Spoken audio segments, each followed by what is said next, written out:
Naam, mtazamaji, ni mimi tena mwanahabari wako kutoka Botani TV, kwa majina anajulikana kama Moon. Niko hapa, tumetembelea kijana mwenzetu mwenye ambaye ametufanyia challenge ya kukumbatia mti. Tuko hapa tunataka tumfahamu kwa majina kwanza. Vipi kijana mwenzangu, unaitwa nani? Naitwa Walter. Mambo shwari? Poa kabisa. Na tunataka tujue hii challenge umefanya ni ya muda gani? Siku 4.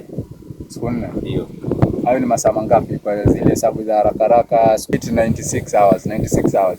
So kwa sasa umefikisha muda gani? Hapa tumebaki na masaa 4 aweze kukamilisha zoezi lake. Kijana Walter la kukumbatia mti amebakisha masaa 4 kukamilisha zoezi lake. Kwa sasa amebakisha masaa 4, so far ametumia masaa 92. Walter. Naam. Tunataka tujue lengo na madhumuni ya wewe kukumbatia mti huu ni gani? Ni kujaribu kuhamasisha vijana wasitegemee mishangazi. Kwa hiyo ukifikiria, nadhani lengo hilo kabisa linaweza kushawishi vijana wakatokana na huko kwenye ambako umesema wewe? Ndio. Hakuna. Inaweza. Ashindwe. Sawa. Naam, watazamaji wetu, ni kama mlivyosikia maelezo kutoka kwa ndugu yetu Walter.